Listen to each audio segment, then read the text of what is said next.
मैंने स्टार्ट किया था एक स्मॉल वेंचर से, मिनी केक्स एंड डिज़र्ट से। कोई भी बिज़नेस आई थिंक सो आसान तो नहीं होता, आपको वेट करना पड़ता है, आपको डिफ़िकल्टीज फेस करनी पड़ती हैं, चीज़ें नहीं मिलती हैं या उस तरह का सेम नहीं हो पाता तो फिर डिफ़िकल्ट तो लगता है। या उनको इस बारे में गाइड करें कि ये अगर आप चाह भी रहे हैं तो ये वैसे इन योर इमेजिनेशन तो अच्छी लग रही है पर मे बी ये रियल में अच्छी ना लगे। कोई आपके इवेंट में आएगा, उनको आपका काम अच्छा लगेगा तो वो अगेन आपसे कांटेक्ट करेंगे। अगर क्लाइंट आपको कुछ कह भी रहा है ना तो आपने उनकी बात सुननी है, हम आगे से उनके साथ बहस नहीं कर सकते।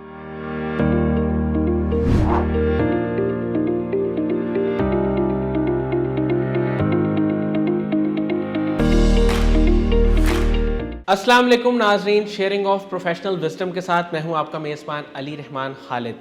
नाजरीन, ज़िंदगी में हर चीज़ बहुत इम्पॉर्टेंट होती है और जब हम चीज़ों की बात करते हैं, इवेंट्स की बात करते हैं तो चीज़ों की मैनेजमेंट जो है वो बहुत इम्पॉर्टेंट भी है और एक इम्पॉर्टेंट एस्पेक्ट इस लिहाज से भी है कि कोई भी काम ज़िंदगी में हमने करना हो तो उसके लिए कोई ना कोई इवेंट होता है। आज जो मेहमान हमारे साथ मौजूद हैं वो एक इवेंट प्लानर हैं और इसके साथ साथ वो CEO हैं माहा क्रिएशन की। इनका ये ब्रांड क्या क्या सर्विसेज प्रोवाइड कर रहा है और किस तरह ये लोगों की ज़िंदगी में एक वैल्यू ऐड कर रही हैं, उनकी ज़िंदगी को खूबसूरत बना रही हैं अपने डेकोर के ज़रिए और डिफरेंट सर्विसेज के ज़रिए, ये सब बातें इस इंटरव्यू में हम इनसे जानेंगे। अस्सलाम वालेकुम माहा जावेद साहिबा, कैसी हैं आप? ठीक है। वालेकुम अस्सलाम, अल्हम्दुलिल्लाह मैं ठीक, आप कैसे हैं? मैं ठीक। मैम, मुझे ये बताइएगा कि आपका जो माइंड है वो इवेंट प्लानिंग की तरफ कब और कैसे गया? कैसे आपने सोचा कि मैंने एक इवेंट प्लानिंग की फील्ड में जाना है और अपना बिजनेस स्टार्ट करना है? लाइक बैक इन 2018 मैंने स्टार्ट किया था एक स्मॉल वेंचर से, मिनी केक्स एंड डिज़र्ट से। और then I started to do my own business. तो मैंने सोचा कि मैं एक ऑनलाइन पेज बनाती हूँ। लाइक तब मेरी कोई इतनी मोटिवेशन नहीं थी कि मैं एक प्रॉपर कंपनी बनाऊँगी, लेकिन मैंने एक स्मॉल बिज़नेस से स्टार्ट किया था। फिर आहिस्ता आहिस्ता ये हुआ कि उसमें क्लाइंट्स आना शुरू हो गए, इवेंट्स मिलना शुरू हो गए। तो मैंने कहा अच्छा है, मतलब काम तो मैं इंटरेस्टेड भी थी इसमें। तो मैंने अपना फर्स्ट इवेंट किया।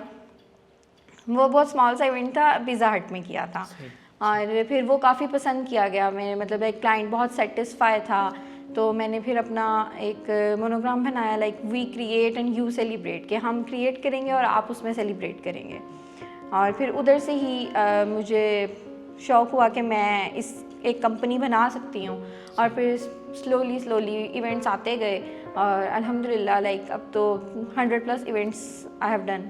मैम, आपके ख्याल में एक खातून के लिए इवेंट प्लानिंग का काम आसान होता है या मुश्किल होता है? कोई भी बिज़नेस आई थिंक सो आसान तो नहीं होता, आपको वेट करना पड़ता है, आपको डिफ़िकल्टीज फेस करनी पड़ती हैं, लेकिन अगर आपके साथ आपकी फैमिली सपोर्ट हो तो ये बहुत आसान हो जाता है। जिस तरह मेरे साथ खुद भी मेरा my younger brother, he is with me in this business और वो मेरे साथ हेल्प करता है। लाइक जो चीज़ मैं नहीं हैंडल कर पाती हूँ तो वो हैंडल कर लेता है। मैम, मुझे ये बताइएगा कि जब आपने बिज़नेस स्टार्ट किया तो किस तरह की मुश्किलात आपको पेश आई जिनको देख के आपको लगा कि शायद मैं चल नहीं सकूंगी या आगे जाना मुश्किल होगा? फिर आपने उनको आहिस्ता आहिस्ता कैसे कॉप अप किया?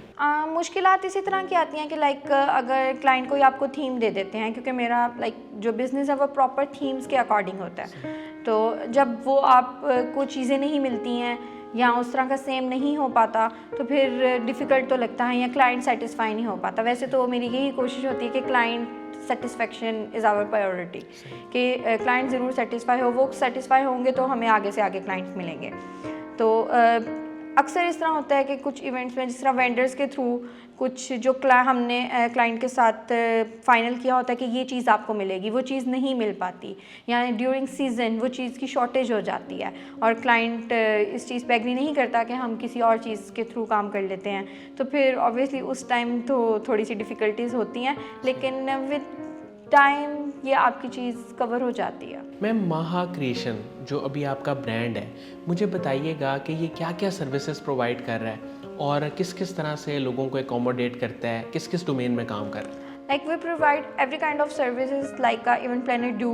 It's a photography services or decor services or catering services. It's up to client के what they need, and they only need a decor part or catering part or food part. It's totally up to client, but we provide all the services. Ma'am, आपकी जो physical outlet है, branch है, वो कहाँ पे है? It's on main Wabra Town, PIE Main Boulevard, वहाँ पे मेरा अपना प्रॉपर स्टूडियो जहाँ पे बेबी शूट और फैमिली शूट्स भी चलते हैं, और ऑफिस भी है वो मेरा साथ में। ऑनलाइन भी आप इसको डील करती हैं? एग्जैक्टली ये वेंचर ऑनलाइन ही स्टार्ट किया गया था। ऑफिस तो like it's almost an year ago कि मैंने ऑफिस बनाया था, लेकिन ये ऑनलाइन ही एक बिजनेस है। आप सर्च कर सकते हैं फेसबुक पे भी और इंस्टाग्राम पे भी with my name Mahaj creation के नाम से मेरे पेज रन हो रहे हैं, और वो ऑनलाइन है। आप क्योंकि क्लाइंट मुझे ऑनलाइन ही आते हैं मोस्टली, फिजिकल भी आते हैं, लेकिन ऑनलाइन आपको पता है आजकल हर चीज़ सोशल मीडिया के थ्रू हो रही है, तो you can search me on Instagram और Facebook too with the name Mahaj creation, तो आपको वहाँ से लिंक मिल जाएंगे। मैम मुझे ये बताइएगा कि जब आप एक बिज़नेस स्टार्ट आपने किया और फिर इवेंट प्लानिंग का बिज़नेस, तो इसमें आपके कितने लोग थे ऑन बोर्ड जो आपने लिए डिफरेंट फील्ड्स के, या आपने खुद ही सारा कुछ मैनेज किया अकेले? नहीं, फर्स्टली तो मैंने लाइक खुद ही स्टार्ट करना शुरू किया था। As I already told you कि मेरा जो यंगर ब्रदर है वो मेरे साथ होता था, तो लाइक हम बस 2 ही थे। फिर आहिस्ता आहिस्ता ऑब्वियसली जब आपका काम चलना शुरू हो जाता है तो आप ऑन बोर्ड लोगों को लेना शुरू करते हैं। For everything there is a different vendors, तो आप उन वेंडर्स के साथ आपके कॉन्टैक्ट्स बन जाते हैं, और फिर स्लोली वो वेंडर्स आपके साथ ऑन बोर्ड आ जाते हैं कि हमने जस्ट एक कॉल करनी होती है कि हमें ये चीज़ इस इवेंट पे इतने बजे चाहिए, तो वो पहुंच जाती है। मैम एक छोटी सी टीम के साथ आप 100+ इवेंट्स अभी तक कामयाबी से कर चुकी हैं, तो अगर मैं ये पूछूं कि आपका वो सक्सेस फैक्टर कौन सा है जिसकी वजह से आप कामयाब हुई, वो क्या है? सक्सेस फैक्टर यही है कि क्लाइंट सेटिस्फेक्शन, मतलब आपके क्लाइंट ने अगर आपको इवेंट किया है आपके साथ, तो आप उनको सेटिस्फाई करें सबसे पहले, कि जो चीज़ वो चाह रहे हैं आप उनको वही चीज़ दें, और जो चीज़ हमें लग रहा है कि ये नहीं अच्छी लगेगी तो उनको इस बारे में गाइड करें कि ये अगर आप चाह भी रहे हैं तो ये वैसे इन योर इमेजिनेशन तो अच्छी लग रही है, पर मे बी ये रियल में अच्छी ना लगे। तो वो फिर ये होता है कि ये तो फील्ड ही ऐसी है कि आप एक से एक आपको इवेंट मिलता है कि कोई आपके इवेंट में आएगा, उनको आपका काम अच्छा लगेगा तो वो अगेन आपसे कांटेक्ट करेंगे। तो क्लाइंट सेटिस्फेक्शन होना बहुत ज़रूरी है इस बिज़नेस में। और आप प्रॉपरली उनको गाइड भी करती हैं कि कौन सी चीज़ सूटेबल है और कौन सी रियलिस्टिकली? एग्जैक्टली गाइडलाइन तो आपको उनको देनी पड़ती है ना, मतलब इवेंट प्लानर नाम ही इस चीज़ का है कि उन्होंने अपना इवेंट हमें बताना है कि ये इवेंट है, हम ये थीम करना चाह रहे हैं, उस थीम में क्या चीज़ किस तरह होनी चाहिए ये हम बताएंगे उन्हें, कि ये आपको इस तरह अच्छी लगेगी, ये आपकी चीज़ इस तरह आएगी तो ज़्यादा बेहतर लगेगा आपके लिए, तो ये तो उनको प्रॉपर गाइडलाइन हम देते हैं। मैम जो आपने 100 इवेंट्स किए हैं, अगर मैं आपसे पूछूं कि उसमें से टॉप 5 जो इवेंट्स हैं वो किस चीज़ के थे और वो कौन कौन से थे? मतलब like there are many kind of, मैं हर इवेंट बहुत पर्सनल लेके करती हूँ, लाइक जिस तरह ये मेरा अपना इवेंट हो, और आई थिंक सो कि ये बहुत ज़रूरी होता है कि जो चीज़ जब तक मैं खुद सेटिस्फाई नहीं होती हूँ मैं क्लाइंट को नहीं कॉल करती कि आप आएँ और आके एक दफ़ा इवेंट देखें। लाइक बैक इन जनवरी 2022 मैंने ताहिर बशीर शिवा के बेटे की माइयों का इवेंट, उनकी एक रूम डेकोर थी जो बहुत ज़्यादा पसंद की गई थी, काफ़ी पेजेस पे भी पसंद की गई है और भी काफ़ी लेवल पे वो पसंद की गई थी, वो किया था। और फिर उसके अलावा डिनर इवेंट्स जो आजकल चल रहे हैं वो भी काफ़ी ज़्यादा किए गए हैं, वो बहुत। फिर थीमेटिक डेकोर, जिस तरह कोई डिफरेंट करेक्टर का आ जाता है आपके पास डेकोर, लाइक रोब्लॉक्स थीम आई थी वो मैंने की थी, और उसके अलावा एक और आई थी, एक बड़ी डिफ़िकल्ट सी गेम है, उसका नाम फोर्टनाइट गेम है। उसके ऊपर इवेंट किया गया था, लाइक वो बड़ा चूज़ी सा बच्चा था और वो इट्स लाइक 7 years old, तो उसने कहा था कि मुझे फोर्टनाइट थीम करनी है, तो वो अरेंज की गई थी, वो भी काफ़ी अच्छी थी। मैम मुझे ये बताइएगा कि जो लोग इवेंट प्लानिंग के बिज़नेस में आना चाहते हैं, अभी सोच रहे हैं, या आपका इंटरव्यू देख के अगर कोई खातून इंस्पायर हो रही है, कोई बच्ची सोच रही है कि मैं आगे जाके आपको इंस्पायरेशन के तौर पे ले रही है, तो आप क्या गाइडलाइंस देंगी कि इवेंट प्लानिंग के बिज़नेस में सबसे इम्पॉर्टेंट चीज़ क्या है? सबसे इम्पॉर्टेंट चीज़ तो ये है पेशेंस, मतलब लाइक हर बिज़नेस के लिए पेशेंस होना तो ज़रूरी है, और एक कि अगर क्लाइंट आपको कुछ कह भी रहा है ना तो आपने उनकी बात सुननी है, हम आगे से उनके साथ बहस नहीं कर सकते। लाइक उस टाइम यही चीज़ होती है कि जी ठीक है आप ठीक कह रहे हैं और शायद हमारी ही गलती होगी, क्योंकि अगर उस टाइम पे ड्यूरिंग द इवेंट आप क्लाइंट के साथ बहस करेंगे ना तो ये बहुत ज़्यादा एक बदमज़गी सी हो जाती है क्लाइंट में, वो अच्छी नहीं लगती चीज़ इवेंट में। तो ये है कि आपको पेशेंस के साथ इस बिज़नेस में आना चाहिए, और ये कि बहुत ज़्यादा मैं नहीं सजेस्ट करूँगी कि आपको एकदम इन्वेस्टमेंट कर देनी चाहिए, क्योंकि ये ऐसा काम है अगर आप ऑनलाइन भी स्टार्ट करते हैं तो स्लोली आपके क्लाइंट्स बनते हैं, आपकी डेवलपमेंट स्टार्ट होती है, फिर लोगों को पता चलता है आपके काम के थ्रू पता चलता है कि आपका इस तरह का काम है। जितना अच्छा आपका काम होगा उतने अच्छे आपको क्लाइंट्स मिलेंगे। मैम, आने वाले वक्त में फ्यूचर में आपका क्या गोल है? आप इसको अपने बिज़नेस को इन्हेंस करना चाहती हैं या कोई इसमें एडिशन करना चाहती हैं? कोई ऐसा प्लान है? एग्जैक्टली मैं अपने बिज़नेस को ऑब्वियसली इन्हेंस ही करना चाहती हूँ कि मैं एक प्रॉपर बड़ी इवेंट कंपनी बनाना चाह रही हूँ। अभी ऑब्वियसली मेरा इनिशियल स्टेज है, तो मैं बहुत ज़्यादा कोई फेमस कंपनी नहीं होगी, लेकिन इंशाल्लाह इन फ्यूचर मैं अपने आप को सक्सेसफुल देखती हूँ इसी बिज़नेस में, इसी फील्ड में। अगर मैं आपको एक बताऊँ तो मेरी इंस्पायरेशन है हाउस ऑफ शाज़िया चीमा। मैंने उनसे बैक इन 2019 कोर्स किया था, प्रॉपर इवेंट प्लानिंग का कोर्स किया था। तो she is really a great lady, और वो खुद और उनके 2 बेटे हैं, सर अहमद और सर हमज़ा, उनके साथ वो कर रही हैं। टोटल वो 3 लोग हैं और वो बहुत अच्छे इवेंट्स अरेंज करती हैं, मैनेज करती हैं। मैंने ख़ुद उनके events as a practical attend किए हैं और काम किए हैं उनके साथ। Like I am really inspired by her. Ma'am, कुछ लोगों में इवेंट प्लानिंग की चूँकि हम बात कर रहे हैं, इसी को एक्सप्लोर कर रहे हैं, तो मुझे ये बताइएगा कि कुछ लोगों में ये चीज़ बहुत ज़्यादा होती है, एस्थेटिक सेंस होती है, चीज़ों को ऑर्गेनाइज्ड रखना और उनको एक प्लान्ड मैनर में करना, वो चीज़ें कुछ लोगों में ज़्यादा होती हैं और कुछ लोगों में कम होती हैं। तो आपके ख्याल में जिसकी पर्सनैलिटी में ये चीज़ें ज़्यादा हैं, वो अगर इवेंट प्लानिंग की तरफ आए तो ज़्यादा कामयाब हो सकता है? एग्जैक्टली मतलब इवेंट प्लानिंग नाम ही इस चीज़ का, like a management company.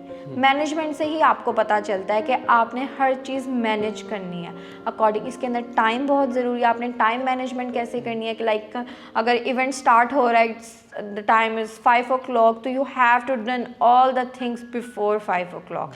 Like आपने देखना है कि आपका जो एंडिंग टाइम है वो 4 हो, उसके बाद आपने कुछ ना करना हो, क्लाइंट आए, ताकि टाइम मैनेजमेंट ख़राब ना हो। मैनेज करना चीज़ें बहुत ज़रूरी है इस बिज़नेस में। मैम, चीज़ों की भी एक सेंस होती है कि मतलब कौन सी चीज़ कहाँ पे अच्छी लगेगी और कौन सी चीज़ कहाँ पे नहीं अच्छी लगेगी, ये भी बहुत कम लोगों में होती है। अब शाह साहब का अक्सर है कि वो कभी रूम में एंटर होते हैं ना, तो वो एंटर होते साथ ही अगर कोई चीज़ बिल्कुल जो है वो आप कह लें कि आउट ऑफ द वे लगी हो ना, वो फ़ौरन उसको पॉइंट आउट कर देते हैं। उनमें एक अल्लाह ताला की तरफ से सेंस है। हम बड़ा हैरान होते हैं, अक्सर हम काफ़ी देर से बैठे होते हैं, हमें नहीं पता चलता, लेकिन वो फ़ौरन पॉइंट आउट कर देते हैं। तो ये सेंस भी बिल्ट इन होती है। एग्जैक्टली गॉड गिफ्टेड होती है ये भी। लाइक मैनेजमेंट, आपकी क्लीननेस आपके काम के अंदर दिखती है कि आपने कितना अच्छा और नीट काम किया है। ये वाकई गॉड गिफ्टेड थिंग है कि आपको खुद पता चल जाता है कि ये चीज़ नहीं अच्छी लग रही है। तो मैं खुद भी इस चीज़ को फील करती हूँ कि मेरे अंदर ये चीज़ है कि नहीं कुछ चीज़ अच्छी लग रही, मैं इमेजिनेशन के थ्रू देख लेती हूँ कि लाइक नहीं ये चीज़ यहाँ पे इस तरह नहीं, ये कलर इस तरह नहीं सूट करेगा, तो मैं गाइड कर देती हूँ कि आप जो कह रहे हैं ये चीज़ नहीं अच्छी लगेगी। क्योंकि बहुत सारी ऐसी चीज़ें होती हैं जो हमें एज अ पिक्चर बहुत अच्छी लग रही होती है, लेकिन वो इन रियल अच्छी नहीं लगती हैं। रियल आई देखने में और कैमरा आई देखने में बहुत डिफरेंस होता है। हाँ, इसलिए वो ऑनलाइन प्रोडक्ट्स भी जो हम अक्सर ख़रीदते हैं वो ऑनलाइन बहुत अच्छे लग रहे होते हैं, लेकिन वो जब आते हैं तो वो कुछ और ही होता है। इसी वजह से मतलब ऑब्वियसली ये इसी वजह से होता है कि आपका एक कैमरा पिक्चर जो आपको दिखाई जाएगी, इवन दो मैं भी जो अपने इवेंट्स की पिक्चर लगाऊंगी उसमें एडिटिंग की जाएगी, फिर वो पिक्चर पोस्ट होगी। तो अगर उसमें सबसे बड़ी बात ये होता है कि आपका स्लाइटली कलर्स का डिफरेंस आ जाता है, ठीक है। और कलर्स बहुत मैटर करते हैं इस फील्ड में कि अगर क्लाइंट चाह रहा है कि उसको लाइट शेड चाहिए, वो पिक्चर में मे बी समटाइम डार्क लग रहा होता है पर रियल में लाइट होता है, तो ये चीज़ आपको गाइड करना बहुत ज़रूरी होता है। मैम, कासिम अली शाह साहब की फाउंडेशन है, उनके काम को, उनके लेक्चर्स को आप कैसे देखती हैं? कासिम अली शाह की जो फाउंडेशन है वो तो इस टाइम बहुत अच्छे काम कर रही है। जिस तरह आप देखेंगे बहुत सारे मोटिवेशन वो कर रहे हैं, मोटिवेट कर रहे हैं लोगों को, स्पेशली गर्ल्स को भी, और उसके अलावा जो रिलेशनशिप्स के ऊपर वो काम कर रहे हैं it's just free of cost. और इसके अलावा भी और भी बहुत सारी उनकी जो इंस्पायरेशनल पोस्ट, वो मोटिवेशनल स्पीकर्स हैं, आते हैं डिफरेंट ऑर्गेनाइजेशंस में और मिलते हैं। मैंने भी उनको वैसे अपने कॉलेज में आए थे वो मेरे एक दफ़ा, वहाँ से मैंने उनको देखा था फर्स्ट टाइम और मुझे काफ़ी पसंद आए थे। और फिर जब आहिस्ता आहिस्ता जानना शुरू किया कि अच्छा वो इतने अच्छे काम कर रहे हैं, लोगों को मोटिवेट कर रहे हैं, मतलब जो स्टूडेंट अफोर्ड नहीं कर सकते हैं उनको वो पढ़ा रहे हैं, उनकी ग्रूमिंग कर रहे हैं, तो इट्स रियली अप्रिशिएटेड। मैम, आखिर में बस मैं ये जानना चाहूँगा आपसे कि ख़वातीन में स्किल्स को जो सीखने का शौक़ वो कितना होना चाहिए, और जो ख़वातीन हमारे इंटरव्यू देख रही हैं वो अपने कौन कौन से स्किल्स को डेवलप कर सकती हैं ताकि ज़िंदगी के किसी भी मोड़ पे वो कोई भी काम कर सकें। मैं तो यही कहना चाहूँगी कि आपको कोई ना कोई जो हुनर आपके अंदर है, जो स्किल आपके अंदर है, आपको उसको पॉलिश और इन्हेंस ज़रूर करना चाहिए। वो आपको लाइफ में किसी भी टाइम काम आ सकती है। Like degree is just a paper, वो आपका पेपर, आपको सिर्फ नहीं, मैं ये नहीं कहती कि आपको डिग्री आपको पढ़ना नहीं चाहिए, आपको ज़रूर पढ़ना चाहिए, लड़कियों को तो ज़रूर पढ़ना चाहिए, लेकिन ये है कि आपके पास अगर कोई स्किल है और आप इस चीज़ को समझते हो कि आप ये काम बहुत अच्छा कर सकते हो, तो आपको उस स्किल को इन्हेंस करना चाहिए कि वो कल को आप किसी के ऊपर डिपेंडेंट ना हो। अगर आपके पास कोई नहीं है तो आप ख़ुद अपने ऊपर आप इंडिपेंडेंट हो और आप ख़ुद सब कुछ कर सकते हो। आपके अंदर ये मोटिवेशन ज़रूर होनी चाहिए। थैंक यू सो मच माहा जावेद साहिबा, आपके टाइम का, आप तशरीफ़ लाई। नाज़रीन, मुझे उम्मीद है कि जो लोग इनके काम के बारे में जानना चाहते हैं और ये जानना चाहते हैं कि इनका जो ब्रांड है वो किस किस तरह से काम कर रहा है, क्या क्या सर्विसेज दे रहा है, तो उनके लिए इंटरव्यू इंतहाई मुफीद साबित होगा। अपना बहुत ही ख्याल रखिएगा। अल्लाह हाफ़िज़।